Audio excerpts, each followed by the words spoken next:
मतगणना व्यवस्था को लेकर जबलपुर जिला कलेक्टर ने प्रेस वार्ता कर दी जानकारी। जबलपुर कलेक्टर सौरभ के सुमन ने बताया कि गणना के राउंड पूर्ण होते ही मीडिया सेंटर में दी जाएगी त्वरित जानकारी और केवल अधिकृत पासधारियों को ही मिलेगा गणना स्थल में प्रवेश। प्रशासन की तरफ से क्या तैयारियां की गई हैं, किस तरह की व्यवस्था? सभी प्रकार की तैयारियों को ध्यानपूर्वक किया गया है। 3 तारीख को मतगणना होनी है, 8 बजे उसका समय नियत है। 8 बजे से पोस्टल बैलेट की काउंटिंग स्टार्ट होगी। 8:30 से ईवीएम की काउंटिंग स्टार्ट हो जाएगी। पैरेलली ईटीपीबी जो प्राप्त हुए हैं उसकी स्कैनिंग का कार्य भी चल रहा होगा। तो इस हिसाब से हर चीज़ समय से हो। एंट्री टाइम जो तय हुआ है, जो मतगणना कर्मी होंगे वो 6 बजे उनका रिपोर्टिंग टाइम है। 7 बजे से काउंटिंग एजेंट्स आदि का जो रिपोर्टिंग टाइम है वो है। और ठीक 8 बजे से पहले तक जो भी पोस्टल बैलेट डाक से भी प्राप्त होंगे, बेसिकली सर्विस वोटर जो है वो डाक से प्राप्त हो रहे हैं, तो वो सारे मत जो हैं काउंट किए जाएंगे। उसके बाद प्राप्त हुए कोई भी पोस्टल बैलेट को काउंट नहीं किया जाएगा। 8 बजे पोस्टल बैलेट की काउंटिंग शुरू होगी। 8:30 पे ईवीएम की काउंटिंग शुरू होगी। तो 8:30 पे जैसे ही ईवीएम की काउंटिंग शुरू होती है, पहला राउंड फाइनल होगा, तो उससे संबंधित जानकारी मीडिया सेंटर पे और अनाउंसमेंट सेंटर पे भेज दी जाएगी। ऑन-कॉल पे तो होगा ही, क्योंकि वो सब जगह लगातार होता रहता है, तो कई बार उसमें लैग भी रह जाता है कि उसको फाइनल करने से पहले मिलान ज़्यादा करना पड़ता है। तो इन जनरल जब ऑब्जर्वर के साइन हो जाएंगे तो हम लोग उस राउंड को फिर फाइनल मानते हैं। आरओ रिजल्ट की घोषणा करते हैं उस राउंड की, और फिर वो पत्रक जो है वो आपके यहाँ भी जानकारी का पत्रक उससे संबंधित दिया जाएगा। लेकिन उसमें तो टाइम बहुत लग जाता है, तो लोगों को क्या पूरी जानकारी नहीं आ पाती है, बहुत टाइम लगता है, कम से कम आधा घंटा विलंब होता है उसमें। सही जानकारी जाना जरूरी है, वो ज़्यादा महत्वपूर्ण है। हम लोग आपको सही और आधिकारिक जानकारी देने के लिए ही उत्तरदायी हैं, और वो हम लोग पूर्ण करेंगे। वही मैं कह रहा हूँ कि हर राउंड जैसे ही फाइनल होगा आपको तत्काल उसकी जानकारी भेजेंगे। फाइनल होने से पहले तो हम नहीं भेज पाएंगे वो जानकारी। सर पासेस भी सर जैसे कहीं नहीं बने हैं कुछ लोगों के, तो क्या वो संभव हो सकेंगे? जैसे अभी ये आयोग से ही आता है, बन के लिस्ट आती है कि ये अलाउ किए गए, तो जो अलाउ कर दिए गए वो पासेस मैंने जारी कर दिए। अब नए पासेस अब जारी होना संभव नहीं हो पाएगा। सर जैसे राउंड की बात करें तो एक राउंड में कितना समय लगेगा, कितने कर्मचारियों की ड्यूटी इसमें लगाई गई? देखिए, लगभग एक राउंड में आधे घंटे तक लग जाता है। डिपेंड करता है कि उस राउंड में कोई स्थिति भ्रांति की आदि की स्थिति उत्पन्न तो नहीं हुई है, और फिर वो जब धीरे धीरे वो यूज टू हो जाते हैं तो राउंड कम समय में भी पूरा होने लगता है। आप लोग अनुभवी हैं, ये जानकारी आपको पहले से भी है कि मशीन ऑन करके लिखने में जितना समय लगता है और फिर उसको टैबुलेशन करके देने में जितना समय लगता है वो लगेगा ही। अमूमन आधे घंटे 45 मिनट इनिशियल राउंड में समय ज़्यादा लगता है। धीरे धीरे जब वो उनको समझ में आ जाता है, जो भी काउंटिंग के स्टाफ होते हैं, तो राउंड थोड़ा फास्ट होने लगता है। कितने कर्मचारी लगेंगे मतगणना के काम में? मतगणना के काम में प्रत्येक टेबल पे 3 लोग रहते हैं। एक काउंटिंग सुपरवाइज़र होता है, एक काउंटिंग एजेंट होता है और एक माइक्रो ऑब्जर्वर होता है। तो उस हिसाब से अपने को जोड़ लगा लेना पड़ेगा कि कुल कितने कर्मचारी होंगे। अलग से हम लोग बता देंगे कितने लग रहे हैं।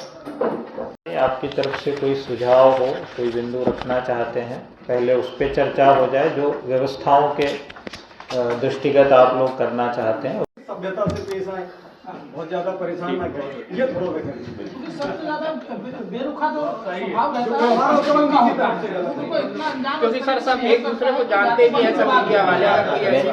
मेरा चलिए देखिए, आप भी बेरुखे मत रहिएगा, हम भी नहीं रहेंगे। मेरा ये निवेदन है कि आधिकारिक व्यक्ति के साथ ही हम जाएं, और नहीं तो अपने मीडिया सेंटर पे रहें। अनावश्यक यदि हम घूमेंगे फिरेंगे इधर, जो अलाउड नहीं है, तो रोक टोक तो होगी उसमें।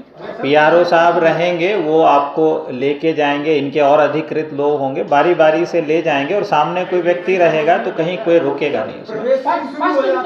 हाँ, कुछ अच्छे लोग होते हैं, तभी उसकी बात होती है। कोई बात नहीं। पिछला अनुभव है सर। नहीं देखिए, जो चेकिंग होनी है, जो आई कार्ड्स हैं उसके आधार पे सभी को जाने दिया जाएगा, लेकिन अगर कोई एक्स्ट्रा जाने की कोशिश करेगा तो वहाँ स्थिति बनती है। तो बस जो मैंने कहा कि आपकी तरफ से कोऑपरेशन रहेगा तो कोई इशू नहीं होगा। तो वाईफाई आदि की व्यवस्था नहीं होगी, लेकिन वायर्ड वहाँ पे इंटरनेट उपलब्ध होगा, कंप्यूटर उपलब्ध होगा, प्रिंटर फोटोकॉपियर वहाँ पे उपलब्ध होगा, फ़ोन वगैरह की भी सुविधा भी वहाँ पे, लैंडलाइन वाली भी संभवतः वहाँ पे अगर आपकी नीड होगी तो उसको भी वहाँ पे हम लोग उपलब्ध करा देंगे। आप लोगों की जो बैठक व्यवस्था होगी वहाँ से छोटे छोटे ग्रुप में बारी बारी से जो कक्ष होंगे वहाँ पे कवरेज के लिए ले जाया जाएगा, और उसमें कोई भी ऐसा डिवाइस नहीं ले जाया जा सकता है जिससे कम्युनिकेशन संभव हो। तो stand alone cameras, hand held cameras ही अलाउ किए जा सकेंगे। मोबाइल फ़ोन से कवरेज अलाउ इसमें मतगणना के दौरान नहीं किया जा सकेगा। जो कक्ष रहेगा उस कक्ष में एक सीमा रेखा खींची जाती है कि वहाँ तक ही जाके अपने को कवरेज की जो महत्वपूर्ण जानकारियाँ हैं उसको फ़ोटो कैमरा में या वीडियो कैमरा में कवर करने की कोशिश ना की जाए, क्योंकि नियम के अनुसार वो अनधिकृत माना जाता है कि उसको आप नहीं कर सकते हैं। तो जो डिस्प्ले चल रहा होगा मशीन पे उसको आप कवर नहीं करेंगे, या जो मत डला हुआ होगा आपका पोस्टल बैलेट वगैरह पे उसको कवर करने की कोशिश नहीं करेंगे।